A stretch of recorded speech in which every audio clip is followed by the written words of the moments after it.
3.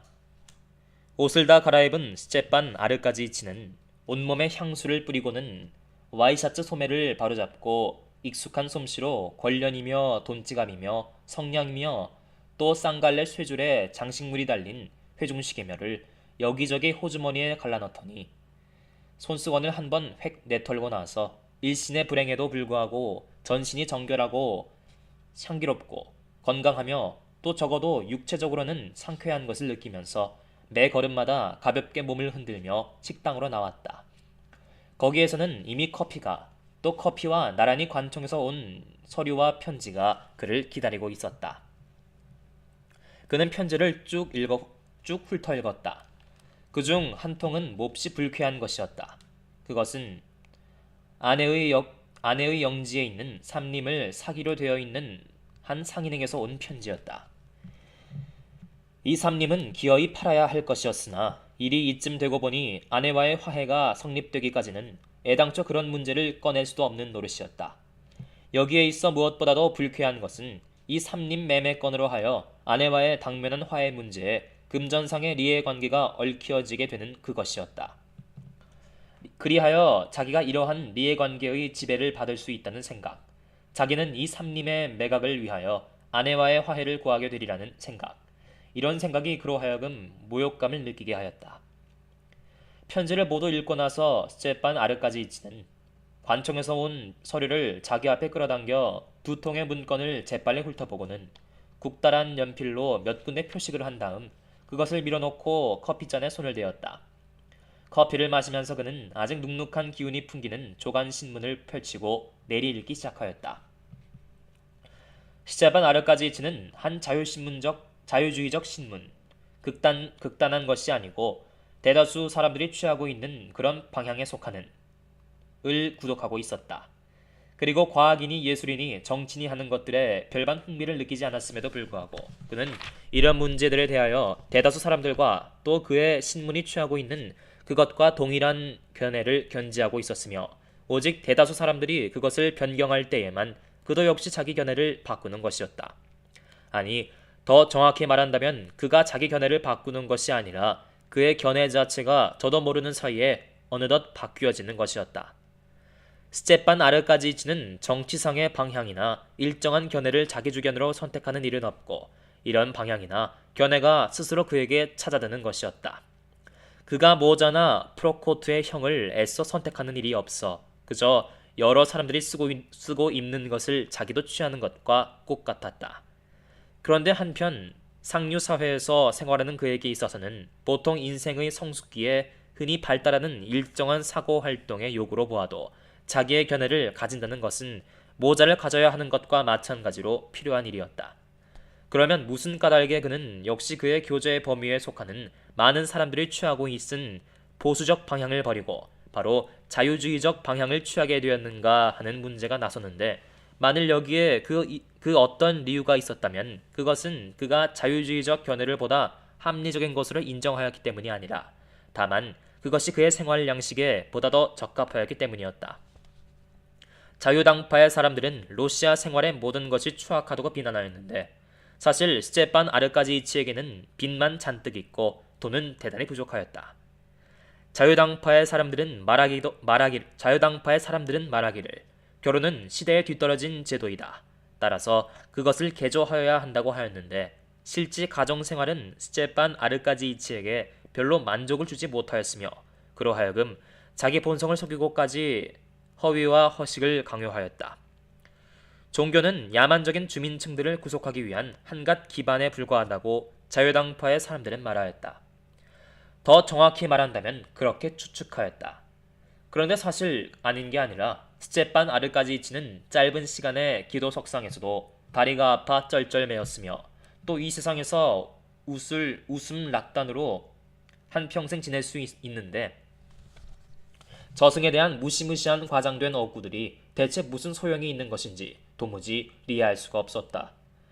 이와 동시에 실없는 농담을 즐기는 스제반 아르까지치는 가문을 자랑할 바엔 류리크, 고대 스칸디나비아의 노르만의 귀족으로서 친병을 거느리고 노브고르드에 들어와 고대 러시아 국가를 창건하였고 일부 반동력 사가들이 주장하는 전설적인 인물. 러시아 국가를 창건하였다고 일부 반동력 사가들이 주장하는 전설적인 인물. 이것은 료리크 다트스키와 혼동한 것으로 무근거한 론이라는 것이 확증되었다. 에서 이야기를 그치면서 인류의 맨 선조인 원숭이를 몰라 보아서야 되겠는가 하여 가끔 온순한 사람을 얼떨떨하게 만드는 것이 잠옷 유쾌하였다. 이렇듯 자유주의적 견해는 스테판 아르카지이치의 습성으로 되었다.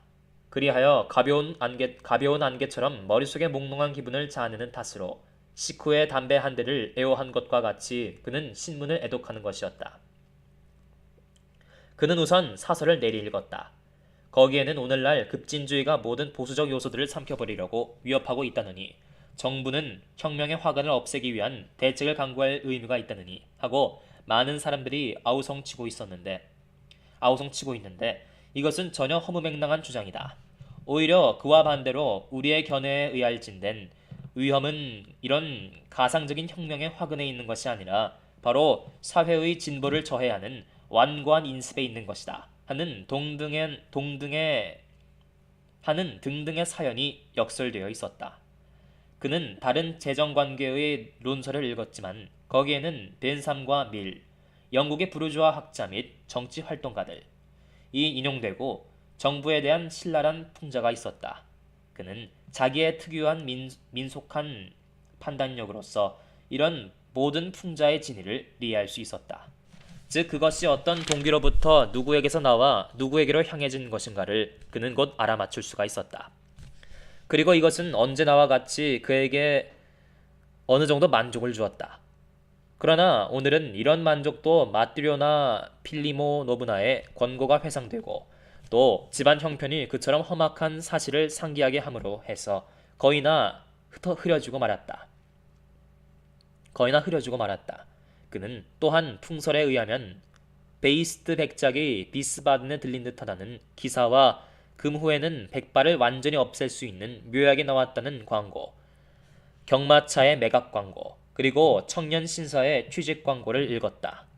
그러나 그런 기사들도 그에게서 전처럼 가벼운 아이러니 섞인 흥미를 자아내지는 못하였다. 신문을 마저 읽고 두 잔째 커피와 바다를 바른 흰빵을 먹어치운 후 그는 자리에서 일어나 조끼에 떨어진 빵 부스레기를 툭툭 털고 널따란 가슴팍을 한껏 펴며 잠옷 즐거운 듯 미소를 지었다. 그러나 이것은 마음속에 무엇인가 각별히 유쾌한 일이 있어서 그런 것이 아니라 건전한 소화력이 그처럼 즐거운 미소를 불러일으킨 것이었다.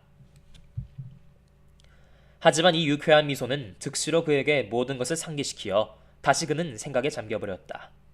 때마침 두 어린애의 목소리가 스테판 아르카지이치는 그것이 막내똥이 그리샤와 맏딸의 따냐의 목소리임을 인차 알아차렸다. 문 밖에서 들려왔다. 그들은 무엇인가 물건을 날라오다가 땅바닥에 떨어뜨린 모양이었다. 그러게 내가 무엇하던 지붕 위에 손님을 태워서는 안 된다고 그렇잖아. 계집애가 영어로 핀잔을 주었다. 자, 서둘러. 자, 쳐들어. 예. 온통 난장판이야. 하고 스테판 아르카지이치는 생각하였다.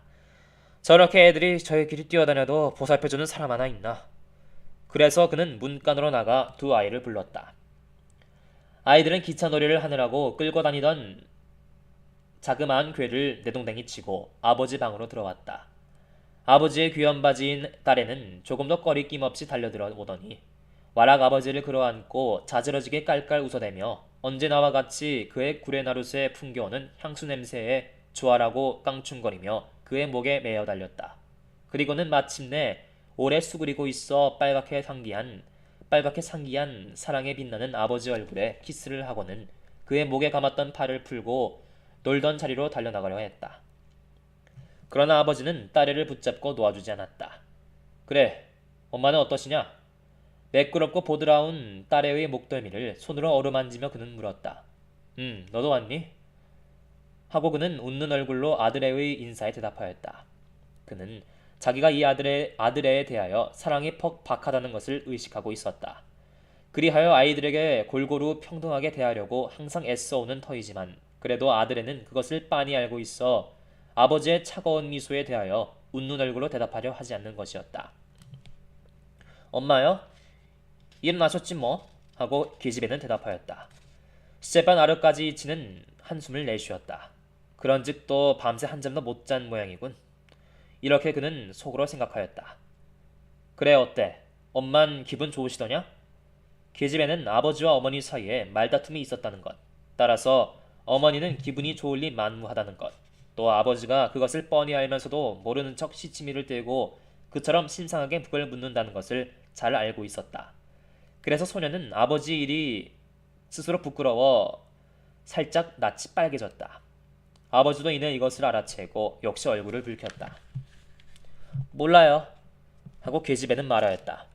엄마는 그저 오늘은 공부를 그만두고 미스 훌리를 따라 외할머님 댁에 놀러 갔다고 오겠다고 하셨어요. 그래. 그럼 가거라. 따냐야. 아참, 잠깐 기다려. 하고 그는 역시 계집애를 놓아주지 않고 부드러운 귀여운 손을 쓰다듬어주면서 말하였다. 그는 어제 난로 위에 선반에 얹어두었던 과자통을 내려 딸애가 좋아하는 초콜릿과 뽀마드를 2개 골라주었다. 그리샤에게 주어요? 초콜릿을 가리키며 계집애는 물었다. 그래라. 하고 다시 한번 딸애의 가냘픈 어깨를 쓸어주고 뒤통수와 목덜미에 입을 맞춘 후 그는 계집애를 놓아주었다. 마차 준비가 되었습니다. 하고 마뚜웨이가 아뢰었다. 한데 저 무슨 청혼할 말씀이 있다고 부인네 한 분이 차셔하셨는데요. 이렇게 덧붙여 그는 말하였다. 오신 지 오랜가? 하고 스테판 아르까지치는 물었다. 한 반 시간쯤 되었습니다. 내가 몇 번이나 일러두었나? 누가 찾아오면 곧 내게 알리라고. 하지만 나리님이 커피 한 잔도 마음 놓고 마시지 못하게 해야 그럴 수 있겠습니까? 성을 낼래야 낼 수 없는 투박한 가운데도 인정미 흐르는 말투로 마뚜웨이는 발명하였다. 그럼 빨리 모셔드리게. 홧김에 이마를 찌푸리며 오블론스키는 말하였다. 청혼할 용건을 가지고 찾아왔다는 당자인 이등대위 부인 깔리니나는 도저히 불가능하고 요령도 모를 청탁을 내놓는 것이었다.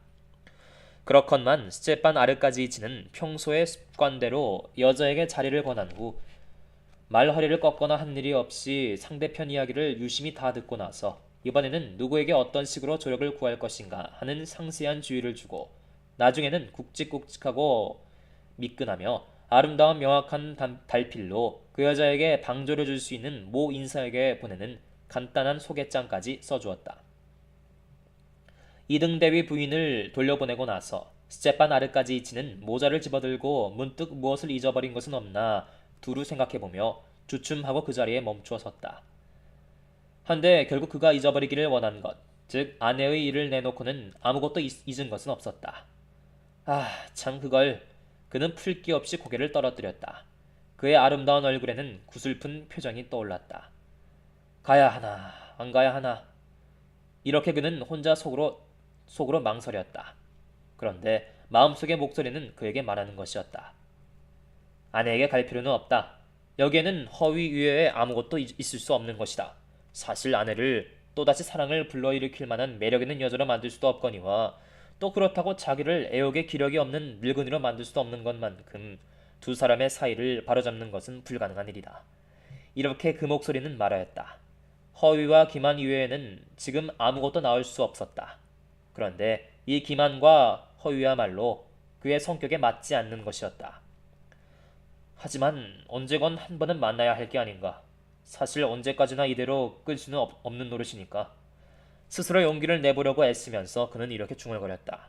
그는 힘을 주어 가슴을 펴고 권련을 한 대 꺼내어 붙여 물고는 두어목은 뻑뻑 빨다가 진주족의 잿더리에 집어던지고 총총걸음으로 음침한 객실을 지나 아내의 침실로 통하는 다른 쪽 문을 열었다.